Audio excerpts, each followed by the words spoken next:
이 예수는 너희 건축자들의 버림돌로서 진 모퉁이의 머릿돌이 되었느니라. 다른 이로서는 구원을 받을 수 없나니 그러나 사람 중에 구원을 받을 만한 다른 이름을 우리에게 주신 일이 없음이라 하였더라. 아멘. 로마서 1장 16절과 17절에 있는 말씀입니다.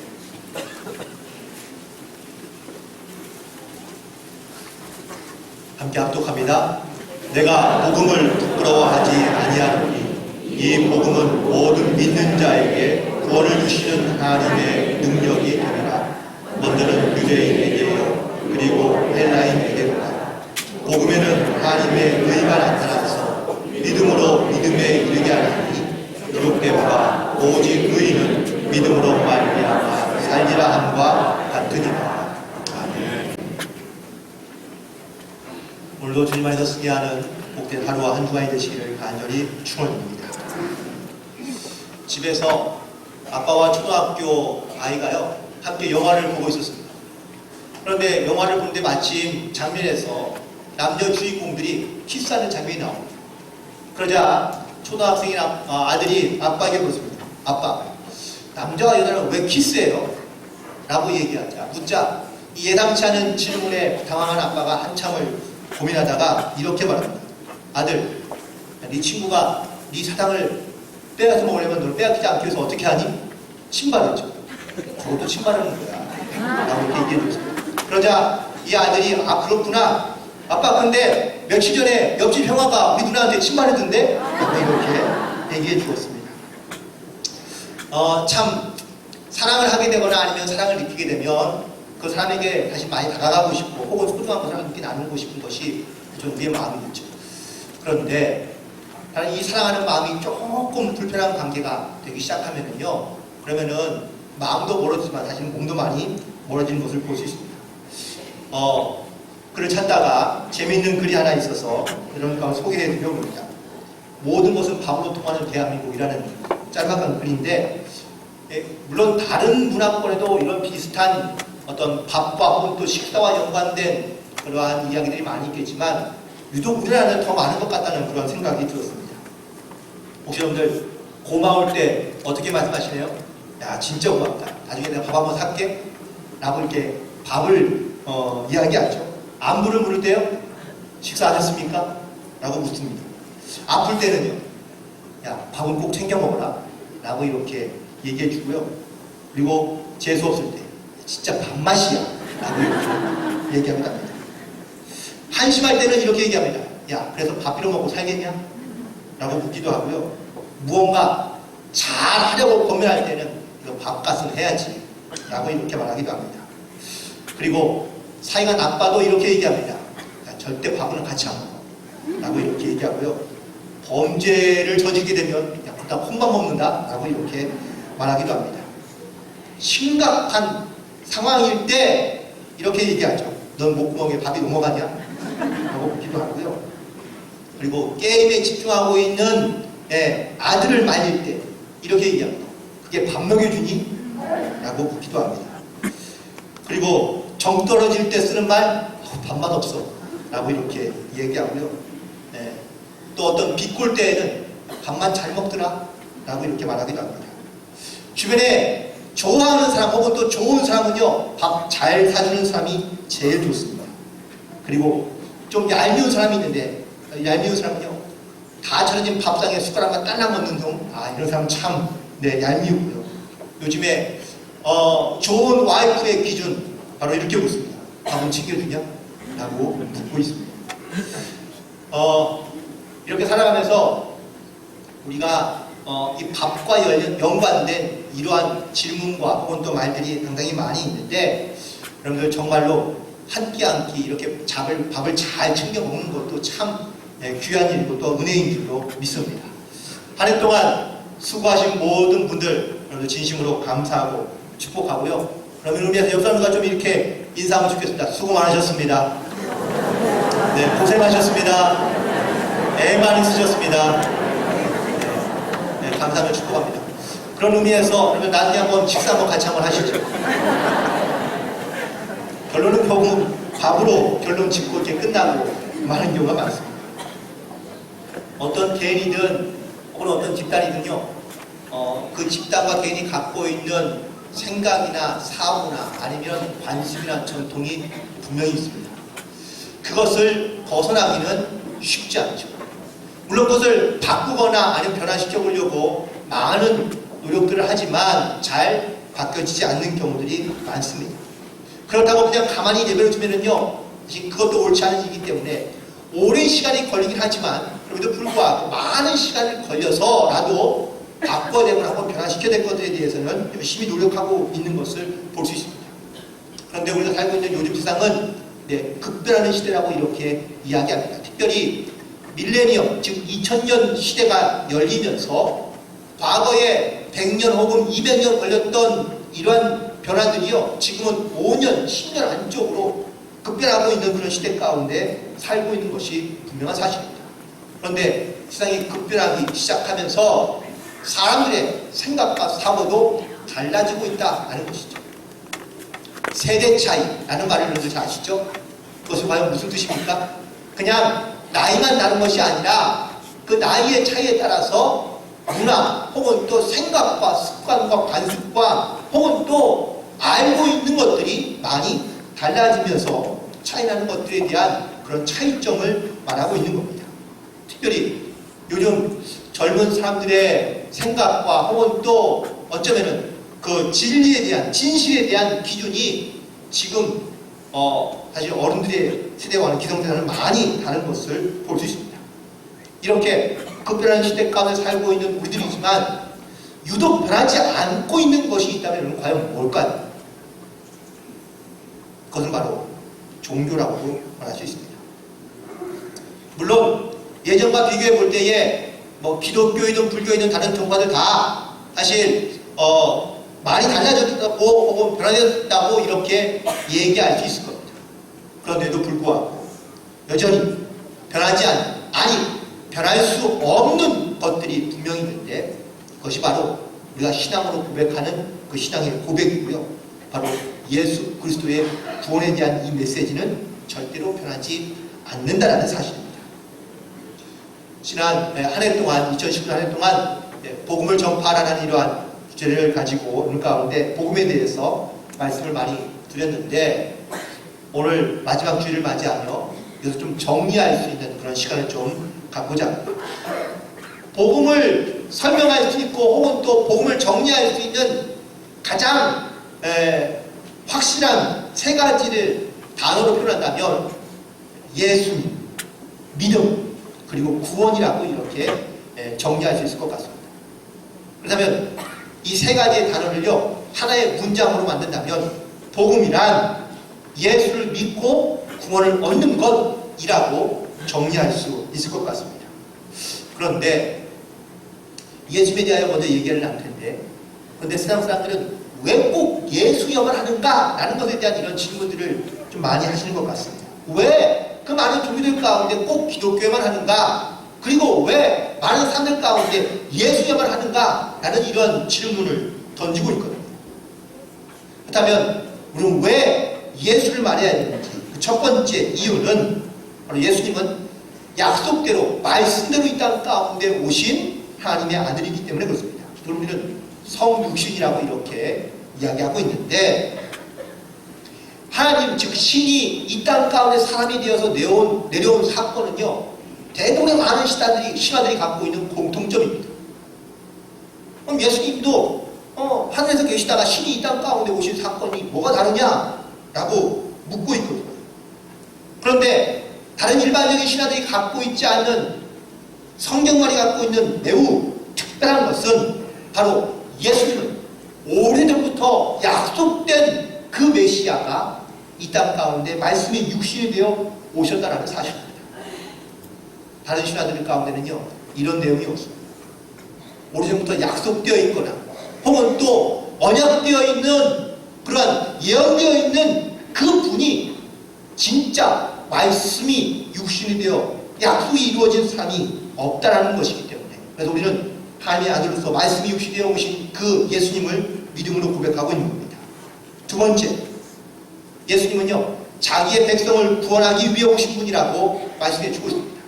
그런데 사실 이것도 일반 다른 모든 신하들이 갖고 있는 부분과 크게 다르지 않습니다. 다 모든 신들이 자기의 백성을 구원하거나 아니면 인류에게 유익을 끼치기 위하여 이 땅 가운데 오셨다는 왔다는 그런 부분들은 대부분 다 공통점입니다. 그런데 예수님이 이 땅 가운데 오신 그 구원의 사건은요, 남다른 것이 있습니다. 첫 번째, 그건 바로 모든 사람들의 죄를 용서하시기 위하여 십자가를 대신 지셨다는 사실입니다.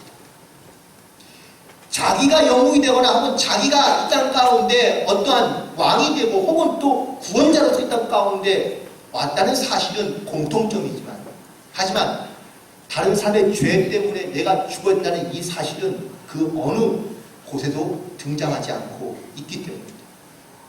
또한 예수님은 오히려 대접받기보다는 섬기기 위하여 왔다고 말씀해 주고 있습니다. 지도자로서 아니면 또 구원자로서 이 땅 가운데 온 그러한 지도자가 혹은 또 왕이 다른 사람을 섬기기 위해 왔다고 말하지는 않기 때문이고요.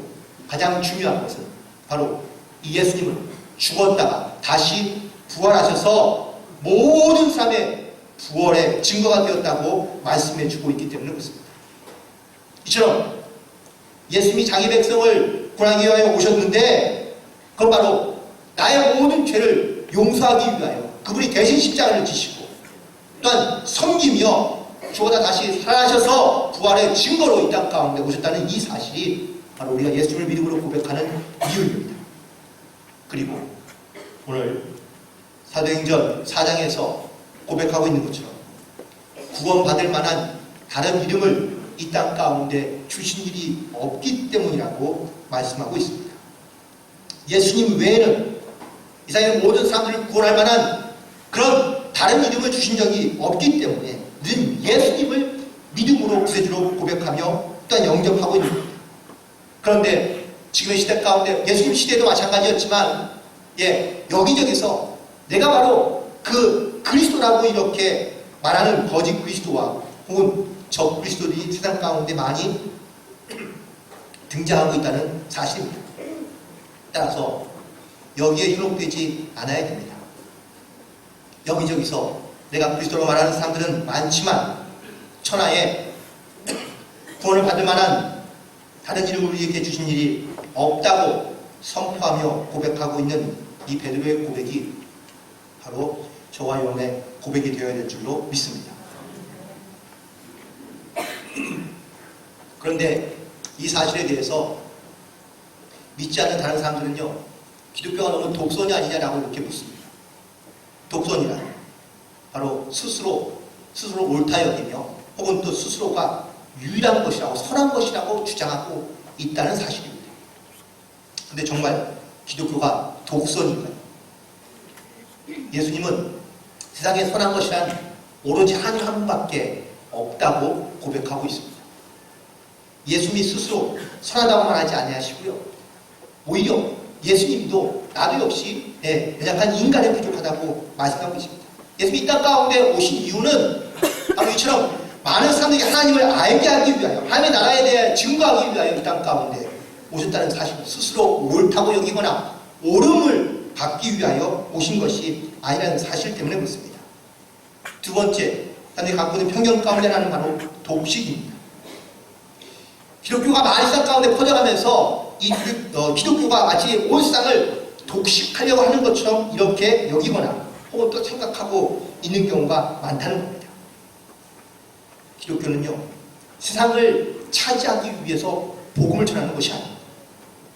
오히려 예수의 말씀처럼 내 이웃을 내 몸같이 사랑하기 위하여 그들의 영혼을 구원하기 위하여 세상 가운데 복음을 증거하는 것인데, 그런데 마치 곳곳에 교회가 세워지거나 복음이 전파되는 것을 보면서 이것을 기독교가 혹시 독식하려고 하는 것은 아니냐라는 이러한 염려와 혹은 또 그러한 시선으로 바라보는 경우가 분명히 있다는 것이죠. 그리고 마지막으로 독생입니다. 혼자 살려 하는 것이 아니냐라는 이러한 생각인데, 기독교는 세상에서 혼자 살거나 혼자 살아남기 위해서 복음을 전하는 것이 아닙니다. 예수님이 죽으신 이유가 무엇 때문인지 우리는 분명히 알고 있는데, 그것은 바로 모든 영혼을 다 구원하기 위하여 십자가를 지셨다고 말씀해 주고 있거든요. 기독교는 혼자 살아남는 종교가 아니라 함께 살기 위한 그러한 종교로서 예수님이 이 땅 가운데 오시고 우리가 그 예수를 믿음으로 영접하며 구원받은 하나님의 백성으로 살아가며 이것을 증거하기 위하여 예수님을 증거하기 위하여 살아간다는 사실입니다.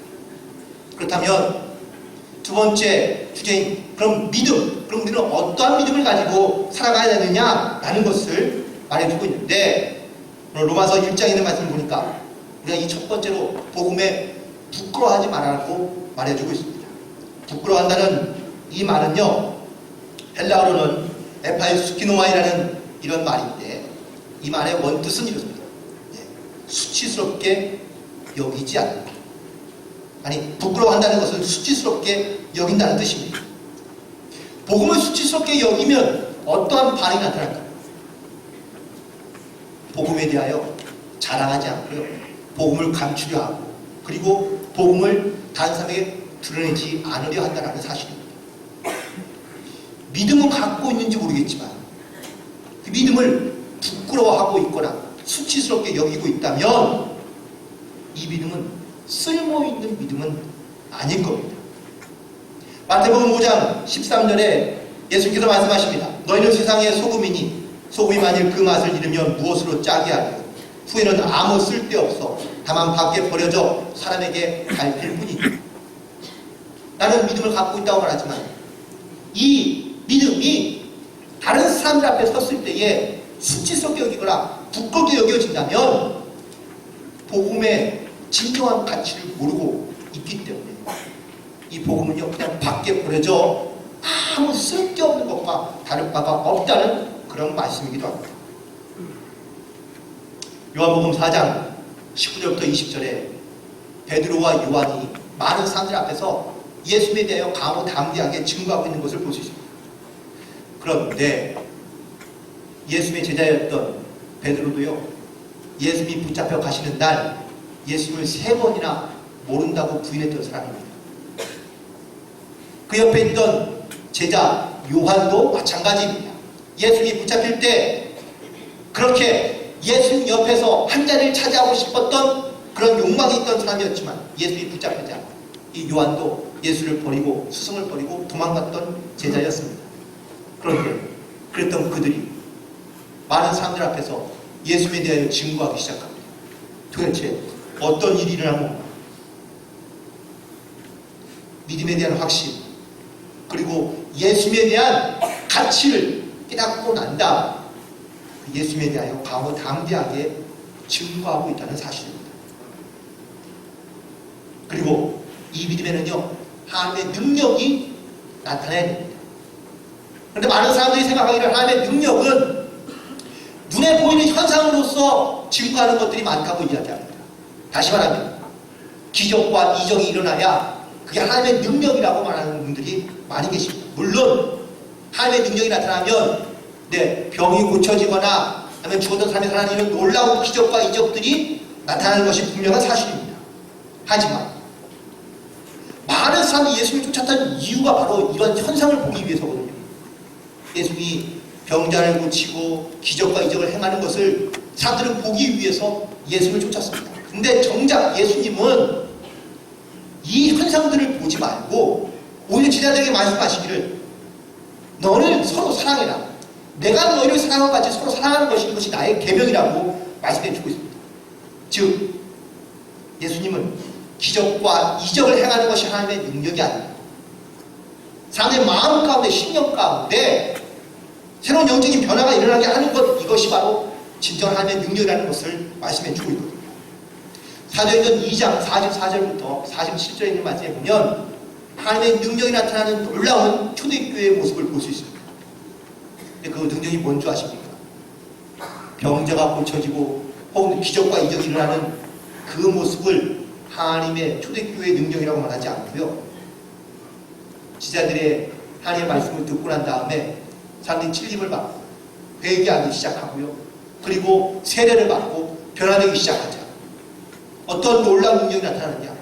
자기가 갖고 있던 재산을 정리해서 필요한 사람에게 나누어 주고요, 날마다 마음을 같이하여 성전에 모이기를 힘쓰고 떡을 떼고 순전한 마음으로 기쁨으로 찬양으로 하나님께 영광을 올려드리자 많은 사람들이 그들을 칭송하기 시작합니다. 이것이 바로 초대교회에 나타난 놀라운 하나님의 능력의 역사입니다.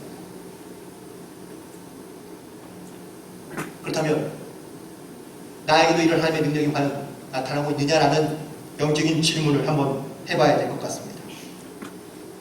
교회에 많은 사람들은 모이고 있는데 그런데 교회 안에 하나님의 능력이 과연 나타나고 있는지 혹은 내 삶에 정말 이 하나님의 능력을 가지고 내가 살아가고 있는지 단순히 겉으로 보여지는 현상과 혹은 또 어떤 기적과 이적만을 바라면서 내 신앙생활을 하는 것이 아니라 예수를 믿음으로 말미암아 내 안에 하나님의 능력이 과연 어떻게 나타나고 있는지 누가 시킨 것은 아니지만 자발적으로 혹은 또 정말 주님을 바라보며 성령께서 나에게 주시는 하나님의 감동을 따라 순종하는 삶을 살다 보면은요 어느새 하나님의 능력이 내 안에 나타나고 있다는 사실을 깨닫게 됩니다. 그래서 믿음이란 살리는 믿음 혹은 살아나게 하는 믿음을 말하고 있는 겁니다. 죽은 믿음 혹은 죽어가고 있는 믿음이라면 그럼 과연 그거를 믿음이라고 말할 수 있겠습니까? 별로 쓸모가 없는 믿음이겠죠. 우리는 죽어가는 영혼을 살리는 그런 하나님의 부름받은 그런 하나님의 백성이며 혹은 또 사명자의 땅 가운데 살고 있다는 사실입니다. 만약에 살릴 수 있는 기회가 우리 가운데 주어진다면 반드시 살려야 되겠죠. 아직도 살릴 수 있는 기회가 있거나 살아날 수 있는 기회가 있는데도 불구하고 살리지 않거나 그냥 방치하고 내버려 둔다면 그것도 죄가 되지 않을까요? 영혼을 살릴 수 있는 기회 그런데 분명히 주시고 계십니다. 우리는 그거를 놓치고 있거나 아니면 그냥 내버려 두고 있는 경우가 많다는 사실입니다. 유학생 시절에 한 유학생이 하나 있었는데 그 친구는 제가 기억하기로는 파키스탄에서 온 친구로 기억하고 있습니다. 그런데 이제 학교에서 오랜만에 파티가 열렸습니다. 그런데 이 파티를 열리니까 아이들이 막 술을 많이 먹게 되지 않겠습니까? 그런데 이 친구가 술을 너무 많이 먹다가 기절했습니다. 그래서 주변에 깜짝 놀라가지고 119를 불렀습니다. 그런데 앰뷸런스가 오는 시간이 너무 촉박해서 그래서 헬기가 동원이 돼가지고요 이 친구를 싣고 병원으로 이송해서 갔습니다. 한 일주일 정도 있다가 그 친구가 퇴원해서 다시 돌아왔습니다. 그래서 친구들이요 다 이렇게 하이파이브를 해주면서 야, 너 진짜 잘 돌아왔다. 건강하게 정말 다시 한번 이렇게 살아나서 정말 좋다. 라고 이렇게 얘기해 주었습니다. 그런데 정작 본인은 그냥 차라리 죽는 게 낫다는 이야기를 하더라고요. 왜냐하고 물어보았더니 병원비가 10만 불, 약 1억 가까이 나온 겁니다. 그러니까 이게 그냥 삶이 별로 좋지 않다는 그런 이야기를 했는데 그래도 불구하고 참 미국이라는 나라가 저는 매우 좋다고 생각하는 이유 중에 하나가 미국은요 응급 환자가 생기면 그 사람의 국적, 신분 그리고 뭐 돈의 여부를 떠나서 무조건 살리고 봅니다. 죽어가는 사람을 먼저 살리는 것이 우선순위이기 때문에 그렇습니다. 정말 응급처치가 필요하거나 혹은 또 죽어가는 사람이라면 반드시 먼저 살려야 되는 것이 이것이 먼저 우선순위가 아닐까. 영적으로 본다면 우리 역시 다른 영혼을 살리며 살아나게 하는 것이 이것이 우리의 사명이며 주의 부르심이라면 그러니까 그 살리는 영혼을 살리는 그 일에 우리가 과연 최선을 다하고 있는지 교회를 다니고 있는 교인이긴 하지만 혹은 직분자이긴 하지만 나 때문에 혹시라도 만약에 다른 영혼이 죽거나 아니면 죽어가고 있다면 이건 우리 가운데 정말 큰 죄를 짓고 있는 것과 다를 바가 없지 않을까요? 물론 나 때문에 한 영혼이 살아나고 한 영혼이 구원을 얻는다면 이것만큼 귀하고 소중한 일은 없을 것이 분명합니다. 우리가 모든 영혼을 다 구원할 수는 없습니다. 하지만 적어도 믿지 않는 다른 사람들이 나의 신앙의 모습을 보면서 믿음의 모습을 보면서 야 나도 다시 한번 신앙생활을 해야 되지 않을까 삼촌 나도 정말 믿음을 갖고 살면 좋지 않을까 라고 이렇게 결단할 수 있도록 그런 믿음의 징검다리 역할을 해준다면 그것이 바로 하나님께 주신 사명을 우리가 잘 감당하며 살아가고 있는 것이 아닐까라는 것을 다시 한번 돌이켜봅니다. 믿음. 내가 갖고 있는 믿음 과연 어떤 믿음인지, 그리고 내가 이 믿음으로 나는 어떻게 많은 주변의 사람들 가운데 하나님의 영향을 끼치며 살아가고 있는지를 반드시 우리가 돌아보며 결단해야 될 줄로 믿습니다. 그리고 세 번째는 구원입니다. 이 구원은 은혜입니다. 믿는 자에게 주시는 하나님의 은혜인데, 구원은요 우리가 어떠한 선한 행위나 아니면 행함으로 구원받는 것이 아니기 때문에 그렇습니다. 갈라디아서 2장 16절입니다. 사람이 그렇게 되는 것은 율법의 행위로 말미암음이 아니요 오직 예수 그리스도를 믿음으로 말미암는 줄 알므로 우리도 그리스도 예수를 믿나니 이는 우리가 율법의 행위로서가 아니고 그리스도를 믿음으로써 의롭다함을 얻으려 합니다. 율법의 행위로서는 의롭다함을 얻을 육체가 없느니라. 그렇기 때문에 우리는요 어떠한 행위나 행동으로 하나님 앞에 자랑할 것이 아무것도 없다는 겁니다. 내가 이런 일을 했다고 저런 일을 했다고 내 선한 행위 때문에 내가 구원받는 것이 아니고, 혹은 또 그것이 하나님 앞에 자랑할 것이 아니라는 사실입니다. 로마서 3장 27절입니다. 그런즉 자랑할 데가 어디 있느냐? 있을 수 없느냐? 무슨 법으로냐? 행위로냐? 아니라 오직 믿음의 법으로입니다. 그래서 믿음이 있는 사람은 하나님을 기쁘시게 할 수가 있는데, 오늘 로마서 1장 17절에 있는 말씀에 이렇게 기록되어 있습니다. 기록된 바 오직 의인은 믿음으로 말미암아 사이리라. 내가 의롭게 된다는 것은 믿음으로 산다는 것을 의미하고 있고, 믿음으로 순종하는 삶을 말해주고 있는 겁니다. 결론적인 이야기이지만 의롭게 된다는 것, 이것은 바로 구원을 받아 영생을 얻는다는 것인데, 이것은 오직 예수를 믿었을 때에만 가능한 이야기이고 유일한 방법이라고 말씀해 주고 있습니다. 예수님 외에 다른 구원받을 만한 이름을 우리에게 주신 적이 없다고 말씀해 주며 그것도 고백하고 있는 그 고백은 베드로의 고백이 뿐만 아니라 지금 저와 여러분의 믿음의 고백으로 나아가야 될 줄로 믿습니다. 그리고 여기에 플러스 하나 더, 만약에 우리의 믿음의 목적이, 신앙의 목적이 구원을 얻는 것에만 그 목적을 두고 있다면, 내가 예수님을 구주로 영접하고 신하여 구원받은 하나님의 백성이 되었다면 여기서 끝나야죠.